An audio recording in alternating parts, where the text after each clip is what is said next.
Ladies and gentlemen, thank you so much for joining us today. Wow, it's so great to see everybody. My name is Katrina. I am the events coordinator at the Toadstool Bookshop in Keene, sister locations in Peterborough, New Hampshire and Nashua, New Hampshire. I am joined this afternoon by, excuse me, Grace Katz, author of The Daughters of Yalta, and novelist, biographer, and author Gioia Diliberto. They're going to be in conversation today about this fabulous book. You might have seen it featured not only on display in the store, but in the New England Independent Booksellers Association NEBA 2020 holiday catalog. So this is really the best of the best. We're very excited to help promote this book and to tell the untold story of the incredible father-daughter relationships that powerhoused the Yalta Conference. This book is available at all of our locations in Keene, Peterborough, and Nashua, and online at toadbooks.com. And so now I'm going to stop talking for a little bit. I'm going to turn it over to Grace Katz and Gioia Diliberto, and we are going to be thrilled. I'm so excited. Thank you very much, ladies, for being here today. Thank you for having me. Can everybody hear? Everybody can hear okay? Yes, thank you, Katrina, for having us. I first met Catherine a couple of years ago when she was in the middle of writing her book, and it sounded like an incredibly exciting project. And though she was very young and had never written a book before, I had no doubts that she was going to be able to pull it off. And indeed, she has not only pulled it off, but the book is a spectacular triumph of research and writing an entirely new and original way of looking at one of the most consequential political conferences in history through the eyes of the three young women who accompanied their famous fathers to Yalta. So, Catherine, why don't we start by you talking about how you got the idea for the book and a little bit about how you researched it. Yes, well, before I start, I just wanted to say this book would not have turned out half as well without your fabulous writing advice. Truly the best advice I received throughout this whole process. So I'm very lucky to know you, and it's so much fun for me to be able to do this with you today. So thank you so much for agreeing to join in the conversation. This book was really something that came about kind of through coincidences that, at first didn't seem related, but all began to fit together. I had studied history as an undergrad at Harvard, and then as a graduate student at Cambridge in England. And both my undergrad thesis and graduate dissertation featured Winston Churchill significantly, however, not Churchill during the Second World War. It was looking at Churchill during the Boer War as an undergrad, and then Churchill as Home Secretary during World War I in graduate school. And I had always been someone who loved history, especially the history of World War II. I grew up on movies like The Sound of Music and White Christmas and The Great Escape. I'd chase my grandfather around at Thanksgiving with a pad of paper asking him to tell me his stories about being in the Navy during World War II, kind of as a family self-appointed historian. And so it was, no surprise to anyone when I went on to study history. But after graduating from Cambridge, I did what I think many recent graduates think they should do, kind of the smart thing or the more traditional path. And while I always wanted to be a writer, I didn't know how to do that at 23, 24 years old exactly. So I went to work in finance in New York. And much to my great surprise, in the lobby of my office was a bookstore, and it was called Chartwell Booksellers, named after Winston Churchill's country home. And they had many Churchill first editions, just real treasures there. So whenever I needed a break from Excel modeling, I would say I was going down to get a coffee, but it was really just going into the bookstore. And I got to know the owner of the bookstore. And before long, he introduced me to the International Churchill Society, which is made up of scholars and business people who want to encourage people to study history and foreign relations, and also to encourage young people to go into public service. And as part of the Churchill Society, there's also the Churchill family is very involved. And it was around this time that they were opening the papers of Churchill's middle daughter, Sarah, to outside researchers for the first time, and asked if I'd be interested in writing an article about them for the Churchill Society magazine. I said, yes, I would love to. New Churchill documents don't come along very often, and it meant a chance to go back to Cambridge. And I was also really interested in learning more about Sarah because she had gotten married at a place called the Cloister in Sea Island, Georgia in 1949. And I've been there with my family every summer since I was a little girl. And I always walked past this picture of Sarah Churchill on her wedding day. And so it kind of just felt like this, this fated moment, getting this chance to be the first person really to see her papers. And as I began to read her papers, to write this article, I became fascinated with her life.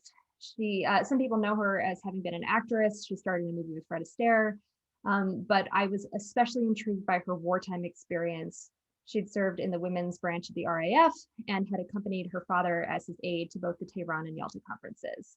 And despite having studied these conferences many times in school, I had no idea that she'd been there, nor that two other daughters had also been at Yalta. So why don't you tell us about the daughters? Yes. And are you going to show some pictures of them too? Definitely. So one second, let me just pull that up and I'll share my screen with you.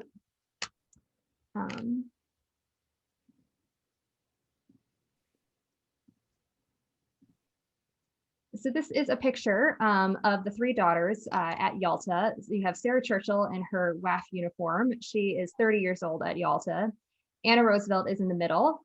She is 38 years old and she's the only mother of the three of them. She has three children. And Kathleen Harriman is the youngest of the daughters and she's 27. So we'll start with Sarah since the journey of this book really began with Sarah. Sarah and her father had been very close from the time that she was a little girl. She and he, they always had this special bond and she really felt like she understood her father and the way that his mind worked.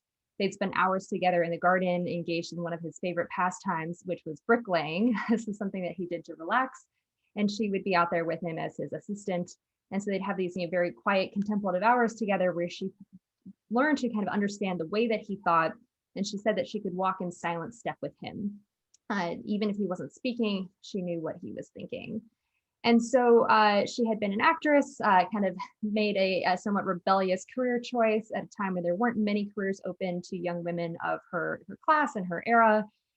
So she became an actress and a dancer. Her father objected at first, but eventually warmed up to the idea. And then when the war broke out, she joined the WAFs, where she worked as an aerial reconnaissance intelligence officer, looking at photographs that had been taken from thousands of feet in the sky by recon pilots and making intelligence assessments in support of operations, especially in the Mediterranean, which is what she specialized in. And she knew the details of some of these Allied operations even better than her father did on occasion. And he was very proud of her, very proud of all that she knew and was involved in, and would brag about her, even sometimes spilling classified secrets in telling people how proud he was of his daughter. And Sarah was also a beautiful writer and had an astute grasp of geopolitics and domestic politics. And early in the war, the Churchill family had decided that someone from the family should travel with him on his overseas voyages to be a counselor and a confidant of sorts, but also as an unofficial kind of family chronicler, because he would write his war memoirs after the war, and they wanted someone there to record things going on around kind of the official meetings themselves. So for these various reasons, their actress kind of experience, she'd make a great diplomat. She really understood the war in great detail, and also her writing ability. Kathleen Harriman was the daughter of W. Averell Harriman, who was the chairman of Union Pacific Railroad. He was also the head of Brown Brothers Harriman, the banking firm, Newsweek magazine, and he was the founder of Sun Valley, a glamorous ski resort. And he and Kathleen were not especially close when she was a little girl, but they became closer when she was a teenager. And they really bonded over this shared love of sport and adventure. Kathleen was an Olympic level skier and equestrian and a crack shot. And when Averell Harriman, who had joined FDR's New Deal administration, was named the Lend-Lease envoy in London, he encouraged Kathleen to come with him to work as a war reporter during the middle of the Blitz. They became very close friends with the Churchill family in London. And when Averell became Roosevelt's ambassador to the Soviet Union, Kathleen traveled with him to Moscow, learned Russian for both of them, and really became the American woman who had more access to Stalin's inner circle than any other American woman in history. And finally, there's Anna Roosevelt, who, as I mentioned, had three children at the time of Yalta. And she had been living in Seattle with her husband, and they were the editors of the Seattle Post-Intelligencer newspaper. After her husband joined the army in 1943, she decided to move her family to the White House. And while she was there, she started noticing things were not quite right about her father. Anna and FDR had been really close when she was a little girl. They had this shared bond through love of the natural world and the environment. And they had become more distant after his paralysis, but when she moved home, she really started to notice that he wasn't quite right. She insists that he have a comprehensive medical examination, which reveals that he has congestive heart failure. And other than the doctor, she's the only one who knows about it. Her father never asks about his diagnosis. He doesn't want to know what's wrong with him. And so Anna is carrying the secret of his from everyone. And she really kind of steps in and becomes kind of his right-hand man, gatekeeper, deciding who really needs to meet with him, who can meet with someone else. She's looking out for him in every way. And even though he doesn't know what's wrong with him, he knows that she's protecting him from something. And so when it comes time for Yalta, she's the one he wants at his side to make this grueling journey to Yalta. So why the daughters and not sons? And why not Svetlana Stone? There. Sorry. Two-part question. Why isn't Svetlana there? And why the daughters and not the sons?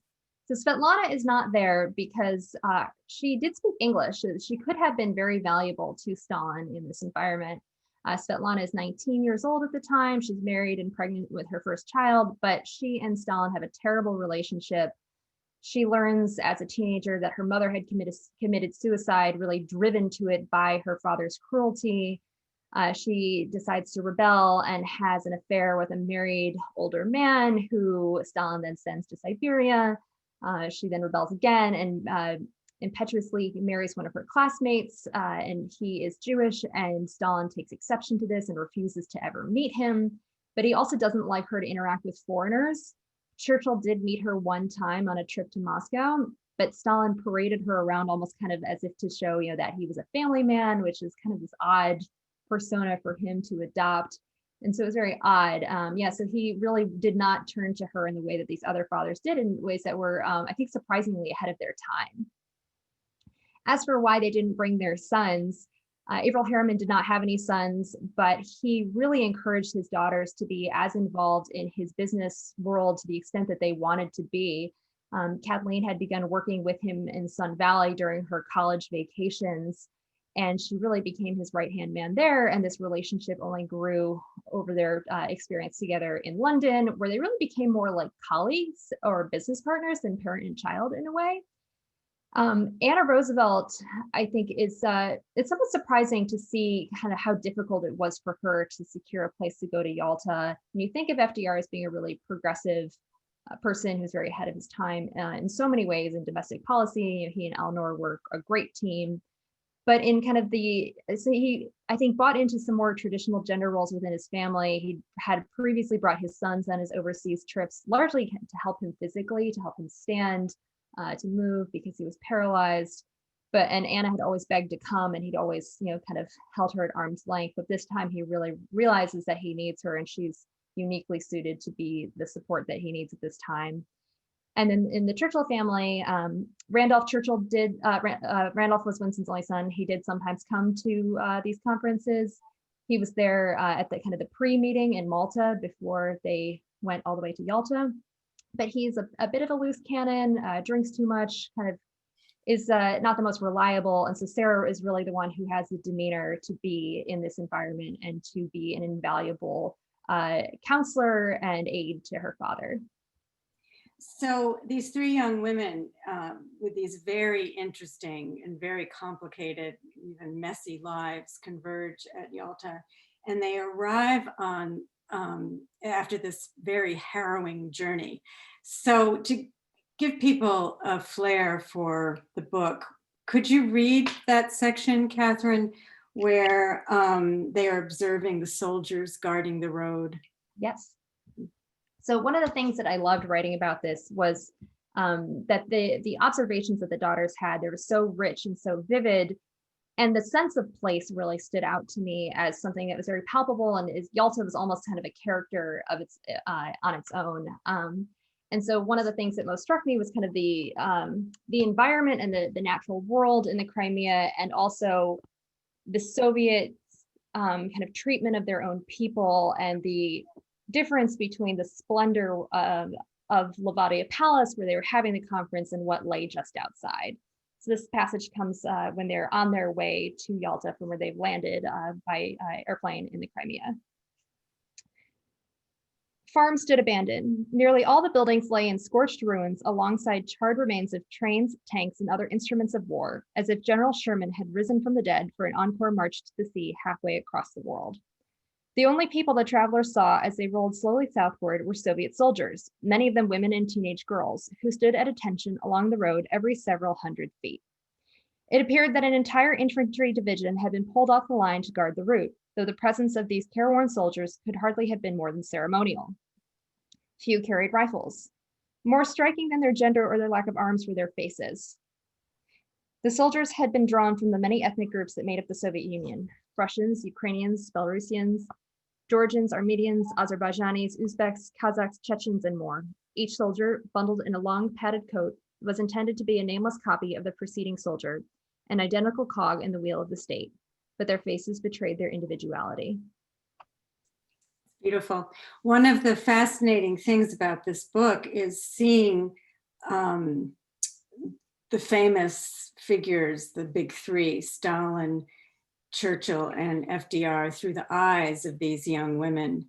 And the lovely young women who are such a contrast to these powerful, but in many ways really decrepit and menacing, especially in Stalin's case, and ugly men. You know, the images of FDR sitting in his wheelchair, slack-jawed, and Churchill combing his 3 hairs over his pink bald head. And, you know, the murderous Stalin with his pockmarked face and his limp handshake and his walrus mustache hiding his rotten teeth. You know, but politics in this book is so intensely and intimately personal. And everybody seems to be connected in very complex ways. And could you talk a little bit about that and all the romantic entanglements also? And daughters keeping secrets for their mothers. And I don't want to give too much away because we want people to read the book and savor it when they're reading it. But could you talk a little bit about that? Sure. Well, I think one of the affairs going on kind of in the mix where you really do have this overlap of the personal and the political is pretty well known. So I don't think I'm giving this particular one away. But it was the affair between Averell Harriman, who was the ambassador to the Soviet Union, Kathleen's father, and Pamela Churchill, who was Winston Churchill's daughter-in-law. She was married to Randolph, who I spoke about a minute ago. And Randolph and Pamela had a very tumultuous marriage. It was kind of one of these, they married after one date in the middle of the war. Randolph was a gambler, had a drinking problem, but Pamela also had kind of really purposefully gone into the marriage, recognizing, you know, marrying into the Churchill family could give her a lot of power. And she saw herself as a, you know, a great courtesan kind of the modern era, and really wanted to use her position to kind of have, you know, grand salons to bring together the most powerful and important men in London, and then kind of control the sharing of information after that. And so Averell Harriman is one of the people that she kind of cultivates in a way. And so they have this affair, but what makes it really uncomfortable is that she was 2 years younger than Kathleen, and Pamela and Kathleen were best friends. So it's a very messy situation, one of these kind of classic wartime affairs. They had broken off the romance by the time Harriman went to the Soviet Union. Harriman left it to his daughter Kathleen to tell Pamela that it was over. So it's also kind of odd, but Kathleen and Pamela maintained this friendship. And in a way, it kind of worked for Kathleen because while she was in London, it was the middle of the Blitz. It was very dangerous. And it's possible that she could have been sent home, but by covering for the affair, she really becomes indispensable to her father and makes it much less likely that anyone's going to send her anywhere. And she and Pamela maintain this friendship. They're continuing to write to each other while she's in Moscow and at Yalta. And you have, you know, a lot of Kathleen's correspondence with these great vivid details of Yalta. It comes from her letters to Pamela. But what also makes it uncomfortable is that Pamela is also having affairs with 2 other people who are at Yalta. One of them is the head of the RAF, Peter Portal, and Fred Anderson, who is an American, one of the top Americans. And she also was having other affairs with other people in London, like Bill Paley and Edward R. Murrow, the journalist. So it's very multi-layered. But also, that's not the only one.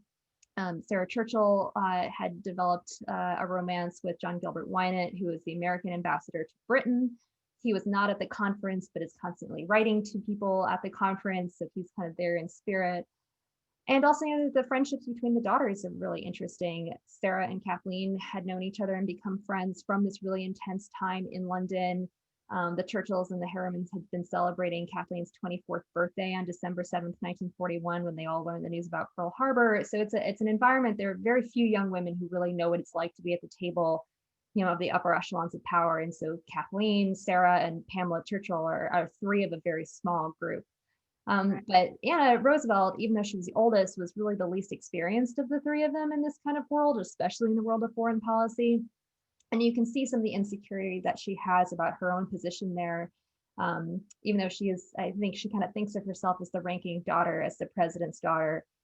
But everybody's already really familiar with Kathleen Harriman, all the Brits, the Americans, and the Soviets too. And Anna is kind of the unknown party coming into this group of people that is a very tight-knit community.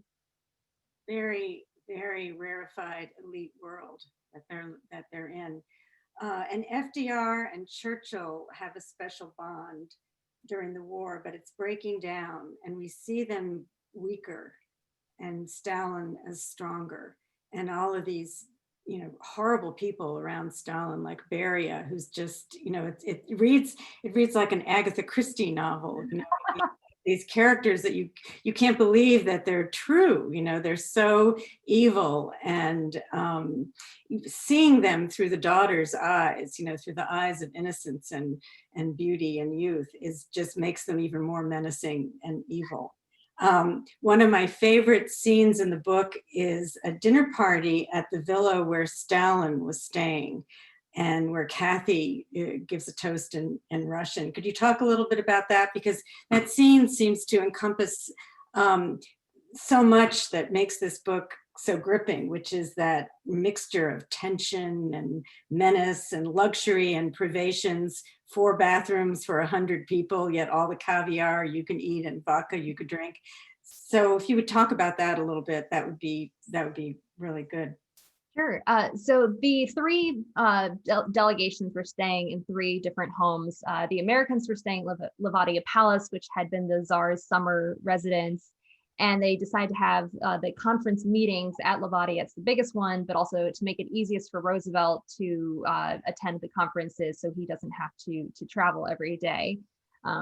Churchill and the Brits are staying down the road at Vorontsov Palace, which had been the home of another Russian nobleman. And then Stalin makes a really interesting choice of his villa, which is the Korea Villa, or the Yusupov Palace. It's known as both names, which had been the one-time home of the mastermind behind the assassination of Rasputin. And so if Stalin's looking to send a message, I think he is succeeding. So he hosts this dinner party for the top members of these delegations. There are hundreds of people who've come, you know, tons of support staff, typists, radio engineers, things like that. But really, this is just, you know, the principals. This is the big 3, their closest advisors, surprisingly not the military advisors. And so it does kind of take on this air of this family dinner party in a way. And so from the very beginning, it's kind of shrouded in this uncomfortable tension. Early on, Sarah Churchill has a run-in with Stalin's head of security, the NKVD boss, Lavrentiy Beria, who has really been kept in the shadows the whole time. He has not been brought out publicly, so nobody knows who he is when he shows up at this dinner, and he kind of corners Sarah Churchill in a very awkward and uncomfortable way, which she's able to wriggle out of, you know, calling on that actress's training. And then Beria has a little kind of confrontation with Anna, and she's able to outsmart him. But then what's really uncomfortable is that FDR doesn't even know who Beria is, and at one point asks Stalin who he is, and Stalin says, yes, Beria, he's our Himmler. And that's definitely not a comparison that puts anyone's mind at ease. So it's very uncomfortable. There are toasts being drunk, you know, it's upwards of 40, 50 toasts, kind of everyone, you know, vodka is flowing. And it's this really grand dinner showing off the best of Russian and Soviet and Georgian cuisine. Stalin is Georgian, so he has many of these dishes from his home area. But what's astounding is that you have all of this glamour and splendor, and just outside the palace grounds, you have these people who are living in homes that have been shelled by the war. The Nazis had used Levadia Palace as their headquarters during the Crimean campaign. And when the Soviets pushed them out, they stripped it of everything that they could carry: the furniture, the lamps, the art, the china, even the doorknobs, which they could melt down as scrap metal. And so the Soviets had this Herculean task of making everything kind of livable again. And they do it by carting the contents of grand hotels in Moscow 1,000 miles south and kind of refitting it. So you have, you know, the linens from these hotels, and you see the little monogram of the hotel on the linens. And so it's this odd kind of fake glamour and fake splendor, where if you look just behind the curtain, you can see just how depraved this area is. And they're bed bugs that abound. They have sprayed everything with DDT. They can't get rid of them. There are other kinds of bugs of the listening variety. The American and British palaces have been thoroughly bugged. The Soviets have even bugged the pathways in the garden, like clearing certain paths for Roosevelt in his wheelchair to make it easier for him to take those paths, knowing that if he does, then that's a great place to, you know, put additional bugs where they'd probably thinking they're having a private conversation. So it's just this constant intrigue and drama and this tension where you don't know who you can trust. And so this dinner party is kind of the head, all of that intrigue and distrust. And then you have the overlay of the importance of the geopolitical issues that are up for debate, kind of as, you know, this climactic moment at the conference, at what's billed as kind of a family dinner party. It's, what a family. It was a great scene. Could you talk a bit, Katherine, about the relationship between the daughters, if friendships, I know you talked a little bit about the relationships before, but did enduring friendships develop that they kept? And maybe this would be a good time to read from the section that describes a trip they took together to a church. Sure. Yeah, the daughters, so as I mentioned before, Sarah and Kathleen were friends from the Harrimans' time in London. The families got along very well. Anna was kind of the outsider coming in. She's a little bit envious of Kathy's position as, you know, the junior American woman, but everybody knows and likes her already. And Kathleen, she's really engaging and dynamic and very much a modern girl. And she's just lots of fun. And Anna is a little bit unsure of herself. And so I think it's tempting to see the daughters there in this shared role that they play as daughter diplomats, where they're kind of quasi-official members of the delegation, where they're not necessarily speaking for their government, but they speak with the weight of their fathers behind them. They're able to go places and have conversations with people kind of off the record, deliver subtle, nuanced messages, report back to their fathers. And yet, even though they play this role, it doesn't necessarily mean that they're kind of three girls united against the world. Their loyalty is primarily to their country and to their father. And you can see their relationship ebbs and flows along with that of their fathers. But what is, sorry, go ahead. Well, I was just going to say, you know, the appropriateness of unelected family members acting in official capacity is something that we hear about now, or we've heard about certainly in the past administration. So it's a little dicey when the daughter diplomats are unelected and are acting in the way that they are. Right. And yet in Anna's case, you know, FDR desperately needed her, you know. She literally keeping him alive. Right, to keep him alive. Yeah. And so I think what's different about the daughters today compared to, say, Ivanka Trump, where they're not, you know, taking kind of the G20 meetings themselves like she did. They don't have a security clearance to be part of these conversations, you know, kind of whisked on of the negotiations of, you know, Germany's future, whether it's going to be one country united or if the allies are going to break it up into smaller states in hopes that it makes them not rise up in belligerence again. You know, what about the future of Poland? Are they going to be allowed to have a democratically elected government? That's what Britain went to war to protect at the outset, but the Soviets are determined to have a government in Poland that's friendly to Moscow. So these issues that are up for debate at Yalta, which is really weighing on their fathers, the daughters know about what's being discussed, but kind of in more of a privy council role. which is equally important, even if they're not actually in the conference debates themselves. But the other thing that's really interesting that they get to do, which their fathers don't, they're able to go out into the local community and meet people whose futures are being decided by the group of men around the conference table at Levadia Palace. And so one of the things that they get to do is go and see the port city of Sevastopol, which has been almost completely obliterated. And they meet local people who are still, despite the hardship, very optimistic and hopeful about the future. And they also get to make an excursion into the town of Yalta itself. And they have a very memorable experience there when they come upon an Orthodox church, kind of just as night is falling.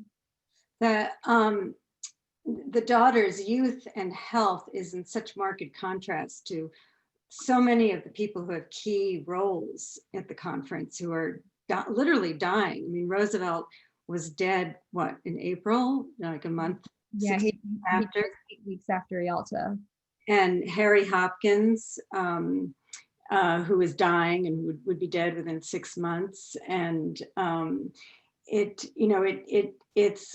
seems sort of symbolic of the flaws, the cracks that were there that presage the bad things that were going to happen and the disappointments of Yalta, afterwards. So I don't know if you want to read this passage now, or if you want to talk a little bit more maybe about parallels between Russia and the West. Sure. Yeah, maybe I'll just say a few things about kind of the relationship between Russia and the West in 1945 and maybe what we can learn from it today. And then I'll read this passage because I think it shows some of that uncomfortable relationship that Russia has kind of with itself, with its future, kind of the people versus the government, the dealing with the West. And I think what's really interesting, you see this through the eyes of the daughters, especially someone like Anna Roosevelt, who is seeing her father trying so desperately to form this personal bond with Stalin, much like the personal bond he'd been able to form with Churchill early in the war, the foundation of the special relationship. And Roosevelt really sees this personal relationship with Stalin as the key to maintaining an alliance with them after the common enemy has been defeated, and also to bring the Soviet Union into the international community after the war. And he is determined to work with Stalin on a couple of key issues at Yalta. One of them is bringing the Soviet Union into the war in the Pacific. The Soviets and the Japanese had had a pact of neutrality throughout the war, and he wants, and at this time, FDR doesn't yet know if the atomic bomb will work, potentially need to have a ground invasion of the Japanese home islands, which could lead to the deaths of 200,000 American soldiers. He's trying to save as many Americans as possible, so he wants to give Stalin some territorial concessions in exchange for entering the war. And he also really wants the Soviets to buy into the United Nations project.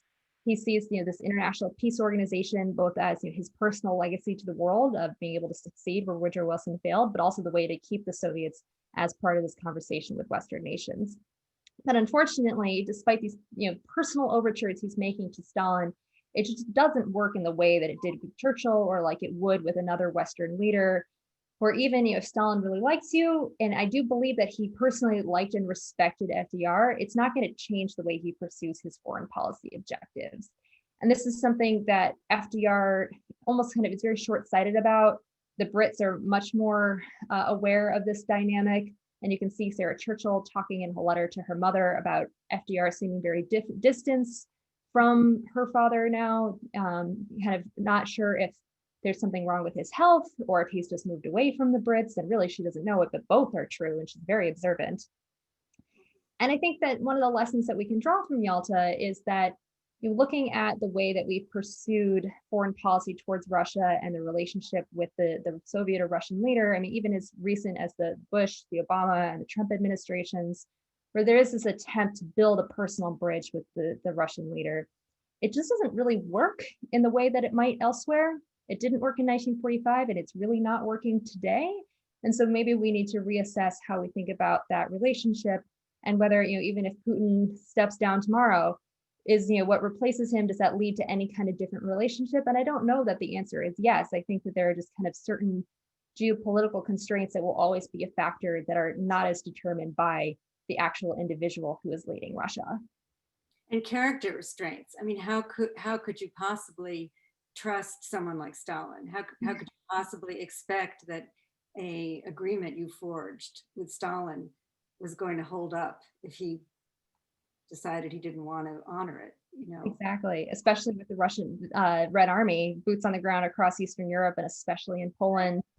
And you see, you know, someone like Churchill occasionally saying things like, if only I could dine with Stalin once a week, we'd have no trouble. But that's really kind of public signaling to build strength and confidence of the public in this relationship, where privately he's a lot more suspicious, a lot less certain about Stalin's commitment to keeping his word. And so you can see the struggle between the public and the private through the eyes of his daughter, kind of in their behind the scenes conversations at 2 o'clock in the morning as he's weighing the cares of the world.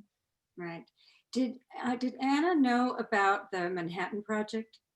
No, I don't believe so. Roosevelt was a very secretive person. He would divide his papers among his secretaries, so nobody had the full picture. Harry Hopkins didn't know about the Manhattan Project, so I don't believe that Anna would have known. And how much did the daughters know about actually what was going on in the conversations that the three were having? They knew a good bit. Their fathers would come back out and tell them. They would kind of run their own little intel networks. Kathy Harriman had really developed good friendships among all of the delegates, and so she was able to get information from them. You know, they were kind of trying to, some of the more junior delegates were trying to impress the daughters, and so they'd, you know, be more willing to share information. And again, this is, you know, a really close-knit group of people that are also genuinely friends. And so someone like Peter Portal, who'd also, you know, had this, well, he was enamored with Pamela, whether it really was a full-blown affair, I don't know, but he is also friends with Kathleen and with Sarah, and will come out and say, oh, your father was brilliant today. This is, you know, what we talked about. So they're pretty aware of what's happening.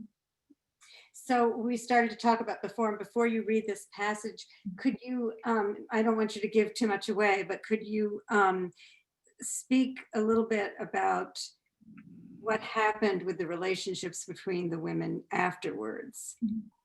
Yeah. Did they stay in touch, and did they remain friends, or did deeper friendships develop? So I don't want to give too much away, so I'll just kind of speak more generally. They didn't leave Yalta the best of friends, where they'd had this really intense experience of being on the forefront of history, and they're all really aware that they're living through a significant moment in the 20th century, and they want to record it, not for, you know, writing a memoir later, but just for themselves, their families, for posterity. And so they have this really unique shared experience. And while they don't remain friends exactly in kind of the, you know, writing to each other every week, visiting each other all the time kind of thing, they reconnect at different points in their life where they do face certain shared struggles that only they would understand. And there's, I think one of the things that emerged very clearly for me is just how much everyone really struggled with mental health after the war, and how little we understood it then and how much better we understand it today. And the war touched everyone, and, you know, everyone's loved ones, and, you know, this kind of aftermath of, you know, hope in the future, but also carrying the scars of yesterday is something that they all similarly experience, and is something that unites them after the war. And they're all touched immediately after by the death of FDR. Yes. Which, even though he was so sick and so visibly sick, it was still a shock. Yes. Happened. And then he's out of the picture completely. And then it's Truman and Potsdam, not that much long after. And the adjustment to that must have been pretty profound also. Yes. I mean, for each of them, Yalta represents the kind of culmination of a lifelong dream, to be the person of, you know, greatest value to their father in, you know, these indispensable situations. And this is something that each of them had wanted from the time that they were a little girl, to really be, you know, their father's right-hand man. And this is something that they were able to achieve at Yalta. And so they almost see it as a chapter where the war has given women so many opportunities that women never had to, you know, use their skills and to show their strengths. And they are aware that as soon as the war ends, this is going to change. And they are at peace with that somewhat. You know, we wish that it weren't that way, but I think they wouldn't have thought in the way that we do now to think, you know, maybe after the war I should, you know, stay in politics or something. So they really kind of see it as a very satisfying chapter in their lives, but one chapter among many interesting life experiences that they've had, but one that is singularly important to each of them. And so maybe that is a good transition to reading this passage, kind of thinking about the end of an era. What does a return to a normal world look like, as we're also looking at that ourselves today, of this odd state that we're in, and a glimmer of hope for a return to a normal world. So maybe I'll read that passage now.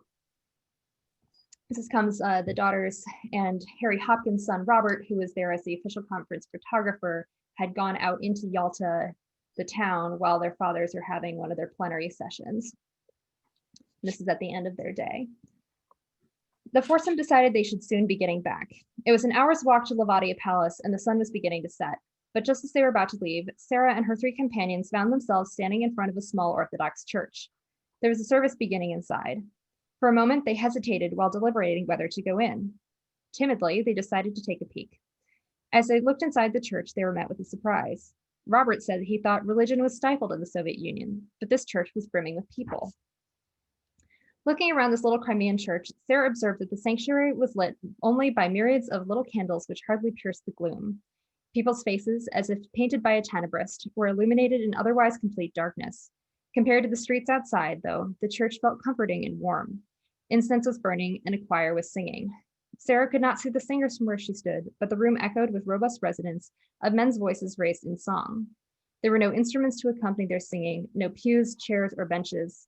The entire congregation was made up of the very old and the very young, grandparents left to look after children while parents were gone fighting in the war. Robert later noted that when it was time to pray, the congregation simply prostrated themselves on the smooth stone floor. Nobody knew if Stalin would allow religion to thrive after the war, or if the Russian Orthodox Church was simply living on borrowed time. In a sense, this little church faced a similar uncertainty about the future as the three women standing in the doorway watching the service. Everyone, from Sarah, Anna, and Kathy, to the children in the church waiting for their parents to come home, looked forward to the end of the war and the peace agreements that the conference at Yalta was meant to foster. After nearly 5 years of sacrifice, loss, and heartbreak for soldiers and civilians alike, the world yearned for a return to normality. But was the pre-war state of normality a world to which they wanted to or could return? Every day the three delegations stayed at Yalta without an agreement was a day that ended in frustration for their fathers, but for the three daughters, it was a chance to delay the inevitable and remain at their fathers' sides. In the Crimea, time stood still. It was a place trapped in a centuries-long cycle of peace and war, where progress seemed elusive. As they stood in the church that afternoon, the three daughters might have stepped back into any of the past 3 centuries. These trips are timeless for me, Sarah later wrote to her mother. Wow. The tableau before them was simultaneously tragic and hopeful. I wish I could describe how lovely it was, Sarah wrote, how much it all suddenly meant. Here was the church being imaginative and helping. Outside, everything was cold and gray and broken down. Here was warmth and time-tested security. Here was a palace everyone could go to and sing of their joy or sorrow. I knew that if I lived in this great country, this is where I should go to escape. Oh, that's so lovely, Catherine. Thank you. So maybe, Katrina, we could open it up to questions now. Yeah, that sounds great. And I already have a couple of questions. Folks, I ask that if you are going to ask a question, please use the chat feature at the bottom of the screen. But to start us off, Jim and Kathy ask, Catherine, were you able to visit Yalta as a part of your research? And if you were, what were your impressions of it? I was not able to visit Yalta as much as I would have loved to. I started working on this project after the 2014 hostilities broke out in the region. And so after talking to the State Department, the British Foreign Office, they strongly advised against going, especially as an American. And so it was not an option for me, very frustratingly. But a friend of mine had taken a trip around the Black Sea shortly before the hostilities, and she and her family had taken tons of pictures of this whole region. They'd been to Levadia Palace, they'd been to Vorontsov Palace, they had numerous photographs. So I was able to reconstruct some of what it looks like today through their images. But the other resource that I had at my disposal, which was invaluable, was the newsreel footage that had been taken during the conference. The general public did not know that the conference was happening when it was happening for the sake of security, but at the end, the newsreel footage that had been captured were turned into video, film reel clips for people to see when they go to the cinema. So we have tons and tons of footage, not only kind of the principal photography, but also the B-reel footage of the scenery and the roads and looking out at the Black Sea and the mountains behind. And so you are able to, through photographs and all of this film footage, to get a really clear sense of what it looked like, and just kind of, and then using the pictures from today to imagine it in color, what this place would have felt like, and kind of the juxtaposition between the beauty and the splendor of the palaces themselves and what lay just beyond. That's an incredible resource. Wow. Yes, I would love to go there myself, and as soon as it's possible to do so, I'm there. If I could, be part of a delegation to go there someday, I would love that. If I haven't said things that are so critical of Russia now that they'll never let me in. Trisha asks, did the Daughters of Roosevelt and Churchill, know that they shared a common ancestry through Joseph Smith, who founded the Mormons, and they were cousins through that connection? I don't know that they ever discussed this. I don't know if they were aware of it. I didn't see it in any of their materials. So not as far as I'm aware. Richard asks, what sort of archival material is there on the Soviet side? For example, do they have transcripts of or reports through bugged conversation? Was that accessible to you? What kinds of things were you able to see from the Russian end of things? Mm-hmm. So one of the best things I was able to see on the Russian side was the granddaughter of the official Soviet photographer of the Soviet newspapers had assembled all of his pictures, and he was a very well-known photographer from that time. And she contacted me. She had been in touch with the Churchill family, and so she had tons of photographs that her grandfather had taken in his official capacity, kind of Robert Hopkins on the American side, her grandfather on the Soviet side. And she shared all of those images with me, which is incredible, and kind of some family history of him, recalling he was told, tomorrow you're getting on a train and you're going somewhere and expect to be gone for several weeks, and that's all. And so he thought, maybe he would be killed. He didn't know if he'd see his family again. His family didn't know where he was going, but everything was kept very secret because they didn't want any security breaches during the conference. And so that was a really amazing resource to see the kind of the pictures that are specifically from the Soviet side. For archival material, there's a great book about Yalta, which is written by a Georgian historian at Harvard named Serhiy Plokhy, where he has mined kind of the official transcripts from the Russian archives. And so it was a great resource to be able to read some things from him, and also a British historian, David Reynolds, and a Russian historian had gone through a number of the papers, kind of the communications between Roosevelt and Churchill and Stalin. The book's called The Kremlin Letters. And so I don't speak Russian, so these were really great resources to be able to turn to. One of the things I wish I'd been able to do was hire a Russian translator and spend months in Russian archives, but unfortunately, kind of for the scope of the project, I wasn't able to do that. But the availability of sources that we're able to have kind of translated into English today is significantly more than it was even just 10 years ago. Oh, absolutely. Especially now that we live in a global age where everything's on the internet, and if we have a scholarly resource, chances are we're able to share that with other scholars. Yeah. That's phenomenal. I'm so glad to hear that.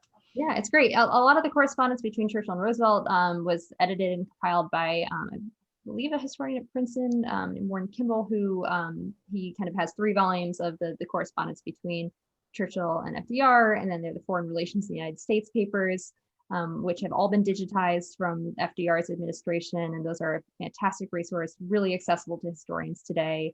Those are produced by the State Department, so a lot of great material that you can really easily get your hands on. But it's also not the same as actually going into the archive yourself. And so I spent a lot of time physically in archives going through the dusty treasure hunt, which I love. And it's those little discoveries that you don't know that you're looking for, but you just kind of like, maybe I'll peek through this folder, which I don't think is related, but maybe. And then you find something amazing. And just really unusual sources like menus from these dinners. Some of the ephemera. There's a bulletin written by the crew of the ship that FDR took, where he had this week-long voyage across the Atlantic, where they're still sighting enemy U-boats, and they have kind of a humorous newspaper that they put together every day for everybody who's on the ship. And so these really fun resources, or Anna Roosevelt's penciled notes on draft 3 of FDR's remarks to Congress, which she'd been marking up on the way home, kind of using that editorial eye she developed at the Seattle Post-Intelligencer. And so that's, even though the internet is great, there's really no substitute for actually physically going into the archive yourself. What was this is my own personal question. What was the most exciting little tidbit that you found without trying to find? Ooh. Or Gosh. a favorite. It doesn't have to be the favorite. Well, there are a couple of really humorous moments that come out of Yalta and with some of the secondary characters around the story. One of the best resources that I had a chance to read is this 30-page letter from the head of the RAF, Peter Portal, to Pamela Churchill, kind of a letter showing off kind of everything he's seeing and doing. So you get 30 pages of this, essentially like a love letter to Pamela. And so you have all these really amazing little side stories, and Portal himself was kind of a character. And one of my favorite things was about kind of using the bathrooms as very much a vehicle for hilarity throughout this experience, where there was like no bathrooms for everybody. They had to build little privies out, in outhouses in the gardens. And even then, you're living in conditions where you have the top people of each country. You've got the president, the prime minister, the secretary of state, the foreign secretary, and like all the generals and the admirals, and they're all just like queuing for bathrooms in the hallway for hours in the morning trying to get their turn. And the generals would send their batmen out to hold their place in the hallway for them. They would be having kind of impromptu meetings in the hallway, trying to use this time as they're waiting for the bathroom. But then Peter Portal, who just got sick of waiting, he'd jump up and down and try to look through the transom of the bathroom to see who was taking forever in the bath and yell at them to get out. And so it just kind of goes to show, for even these people that you put on the pedestal and kind of the summits of history, they're people just like anyone else. They would like their turn in a hot bath, and would you please get out and hurry up about it? And then you've got Russian chambermaids just bursting in with no sense of privacy and just dropping off new towels and then walking out while somebody is taking a bath. So it's so those are some of my favorite moments of discovery in the research. Well, I have another question too. So a great deal of the material from the daughters was in private hands, right? Yes. So, and you were the first person to have access to that material. Yeah. So Sarah Churchill's papers are at Churchill College in Cambridge, and I had done a lot of my graduate research there, so I was pretty familiar with the archive. And those papers are now available to anyone who wants to come in and see them, but I was the first person to go through them comprehensively. And it's Sarah's her letters from her whole life, the time she was a little girl at school, writing to her mother from her boarding school, wishing that her mother would come visit. These really heartbreaking childhood letters talking about she was on the top team in the cricket that day. It was really cute. And then towards the end of her life, even still kind of writing to her mother, who's a regular correspondent, sending her birthday card, and then all of the wartime letters were just remarkable. And I was also really fortunate the family allowed me to see Sarah's sister's papers before they made them available. Those are also now open, but at the time I was doing the research, they were not. And so I was able to see also the correspondence between the sisters. And Mary Churchill was also in uniform. She was serving in Belgium at the time. And so you can see Sarah and Mary talking, Sarah and Clementine talking, and Mary and Clementine talking, and kind of talking about Sarah's experiences in Yalta, which is really incredible. And some of the personal things going on as well, like Clementine Churchill surprisingly being very supportive of this affair that Sarah was having with the American ambassador to Britain, who was a dear friend of Clementine's, and she thought that he and Sarah were really well matched. They're kind of old souls, and so that's special to see. And with Kathleen Harriman's papers, she only passed away in 2011. And when she died, her sons discovered her scrapbooks from this time just kind of in a closet in her apartment. And like so many members of her generation, she didn't think that what she'd done was any more important than anyone else. She thought she was doing her bit. And when the war was over, she really didn't talk about it anymore. And so she didn't, her sons didn't know that she'd had these incredible experiences in London and Moscow, and just how involved she was kind of at the highest levels.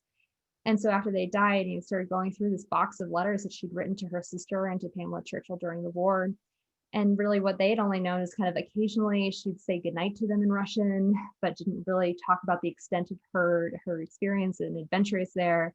And so it was really special to be able to go through these papers, which are still held by their family. A handful of her letters are in her father's papers in the Library of Congress, but there's so many more that are just literally sitting in a box at their house. And so I'm really grateful to have had the experience of being able to read them. And the families were also supportive. And I also got to interview Anna Roosevelt's children. Her daughter was 18 at the time of Yalta and really clearly remembers it. Averell Harriman gave Anna a little Russian doll figurine to give to her daughter on the way home. And so she still has it. She's 94 and she has it kind of on her mantle, which is so sweet. And it's, those things that remind you that, yes, these are, the great men of history, but they're also somebody's dad. And what would that be like? Yeah. I will say that one of the coolest people I got to meet doing this was Churchill's secretary, Lady Jane Williams, who's still alive. She's also in her 90s, and she's also the mother of the current Archbishop of Canterbury. And so she has seen just incredible history throughout her life. And I got to have lunch with her at a restaurant in London that was kind of the hub of the Polish government in exile activity in London, which was really amazing to think about the conversations that had taken place there, and then asking her to reflect on those times. Just one of those if walls could talk kind of moments. That's incredible. I think that this book really does bring that reminder that these were just ordinary people, just like us, doing extraordinary things. Yeah. Ordinary fathers and daughters having that father-daughter relationship, doing truly life-changing, world-changing work together.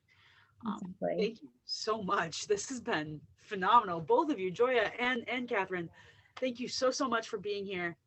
Thank you very much for writing this book too. Ladies and gentlemen, if you haven't picked it up, please stop by the Toadstools. All three of us, Keene, Peterborough, and Nashua, we all have it.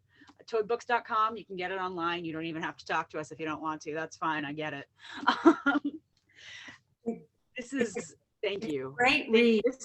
It's a really, really great read. And it also makes a wonderful Christmas present. Oh, well, thank you. You should get more than one copy. Well, I hoped when I was writing this that it'd be a story that could be shared by fathers, daughters, mothers and sons too, grandparents and grandchildren, that there really is something in it for everyone, because at its heart, history is about relationships, and it's about the people and their bonds. And those are, we may not know what it's like to negotiate across the table from Stalin ourselves, but we all know what it's like to be somebody's parent or child. And so I'm hoping that that's something that comes through in the story, and I hope that it's something that you will enjoy with your families. And I am thrilled to finally have it out in the world and to be able to talk with all of you wonderful people today. So thank you so much for having me. Thank you, Gioia, for joining this conversation with me, and thank you to everyone for listening. I had a great time. Thank you all very much. This conversation will be posted on our website, toadbooks.com, and I look forward to seeing you all soon. Have a safe, festive, warm holiday season. Ladies, thank you again for joining us. So excited to have you here today. Congratulations on the book publication, and good luck in 2021. Thank you so much. You too. Take care. Bye.